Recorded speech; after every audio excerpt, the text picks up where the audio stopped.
What happens when a Jedi refuses to follow orders, not just from the Senate, but from the Jedi Council itself? From the war-torn trenches of a shattered world to the shadows of rebellion against the Galactic Empire, one Jedi carved his own path through the Force by refusing to follow the one carved for him. His name was Rahm Kota, a war child, a maverick Jedi, and the blind master who would train Darth Vader's own secret apprentice. But who was he before he was broken? And what made this Jedi so dangerous that Vader had to send a dark assassin to eliminate him? Let's open the archives. Before Rahm Kota ever held a lightsaber, he held a rifle.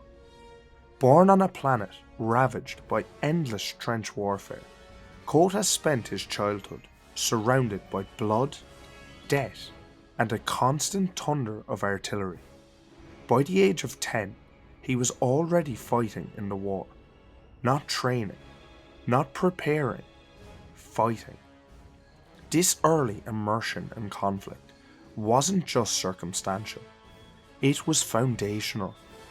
He learned to move in the dirt, to survive among soldiers, and to distrust authority that made decisions far from the battlefield. The Jedi Order would not find him, not at first. He wasn't taken from a creche or discovered in a meditative trance. Instead, Rahm Kota was found by one of the Jedi's fiercest champions, Mace Windu himself. At the age of 18, Kota met Windu during a peacekeeping mission. Windu sensed the Force in him, not just potential, but raw, raging power, and offered him something few others in Kota's position had ever been granted: entrance into the Jedi Order. Despite being far too old by traditional Jedi standards, Rahm Kota was brought to Coruscant and trained under none other than Master Yoda. But Kota never shed his soldier's edge. He questioned the Council. He resisted pacifism. He didn't believe in negotiations when action could deliver results. And more importantly, he believed the Jedi were too reactive, too slow to adapt to the galaxy's darkness. Was this a Jedi, a hero, or a warning sign of what the Order could never understand? When the Clone Wars erupted across the stars, the Jedi became generals, but Rahm Kota refused to play by their rules. While other Jedi accepted command over clone troopers bred on Kamino, Kota saw through the facade. He didn't trust the clones, not because they were engineered, but because they were engineered to obey. Kota believed real warriors needed freedom to think, improvise, and question, and so he built his own militia from across the galaxy. Freedom fighters, planetary guards, ex-mercenaries, and even former separatist prisoners. His soldiers weren't perfect, but they were loyal to Kota, not to some genetic programming. This militia didn't just fight, they won. Across the Outer Rim, where battles were often forgotten by Republic broadcasts, Kota led operations that required daring infiltration, asymmetric warfare, and precision strikes. His tactics bordered on insurgency. Yet even as he fought for the Republic, Kota saw the signs. He watched good men die. He saw Chancellor Palpatine seize emergency powers without protest. And he warned the Jedi High Council that this war would not save the galaxy. It would destroy it.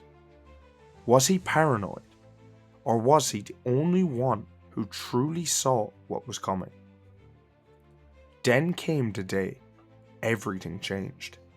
Order 66.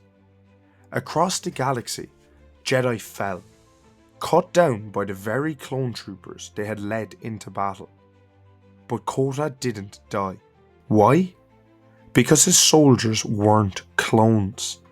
They had no secret command, no biochips, no obligation to execute treachery. Instead, they protected him. Antarian Rangers, elite soldiers loyal to the Jedi, spirited Kota away, stealing a Republic cruiser and vanishing into the Outer Rim.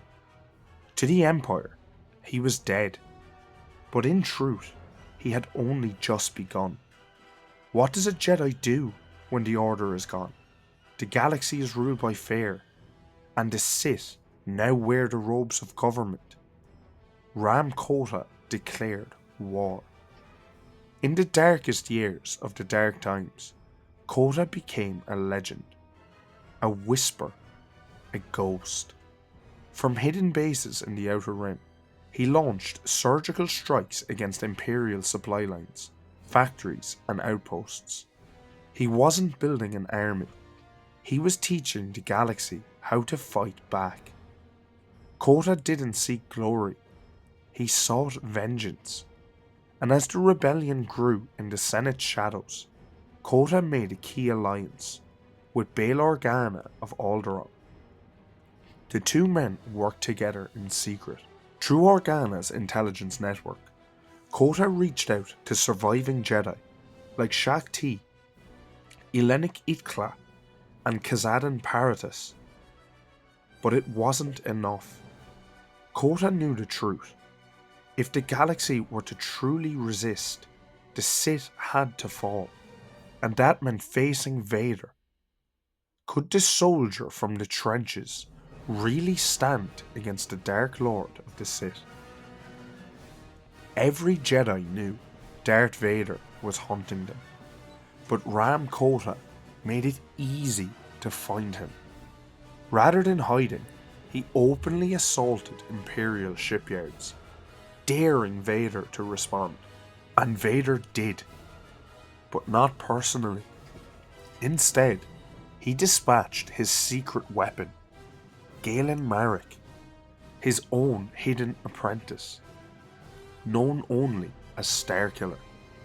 The target, a massive military facility orbiting Nar Shaddaa.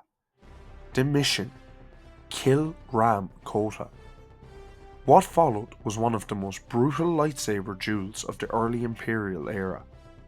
Kota, commanding the battlefield like a war-hardened general, met Starkiller in a blinding clash of strength and strategy. His movements were aggressive, unorthodox, more battlefield commander than temple-trained Jedi. But Starkiller was raw power incarnate. Force telekinesis ripped apart the battlefield. Kota countered with a mastery of force valor, augmentation, and devastating saber technique. He hurled metal crates, crashed consoles, and struck with vicious precision. Yet in the end, it wasn't enough. Starkiller overpowered the older warrior, and with a crushing blow, drove Kota's own lightsaber into his eyes, blinding him instantly and hurling his broken body into the crushing gravity well of Nar Shaddaa below. The galaxy believed Rahm Kota dead, but destiny had other plans. Kota's body was shattered, his eyes were gone, his militia destroyed, but his spirit would not die. Somehow he survived the fall, rescued by vagrants, refugees and slum dwellers from the depths of Nar Shaddaa. The proud Jedi General became a broken wanderer in the shadows of the galaxy's darkest moon. Blinded physically, Kota's connection to the Force was frayed, severed not by death, but by despair. He no longer believed in the Jedi Order, or the code that had failed the galaxy. He drifted, drinking away his pain, haunted by memories of war and failure. But even in his lowest moments, the Force did not abandon him, and neither did fate. For in the darkness of his exile, Kota would be found again, not by a Jedi, but by the very apprentice who had once tried to kill him. Starkiller had changed. Under orders from Vader, he sought out Kota again, not to kill him, but to use him. The plan? Build a resistance against the Empire to distract the Emperor. A deception. But Starkiller's journey would not go as Vader planned, because when he found Kota in a seedy bar on Cloud City, he saw not a broken warrior, but a potential mentor. Though blinded, Kota sensed the Force around Starkiller, and more importantly, he recognized the boy's confusion. He accepted Starkiller's offer to join the cause, if only to test the young man's resolve.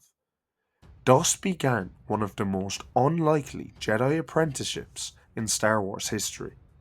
Kota became Starkiller's teacher, not in the traditional Jedi sense, but in the raw, battlefield-forged method that defined Kota's entire life. He taught Starkiller how to lead, how to command, and how to channel his power with purpose.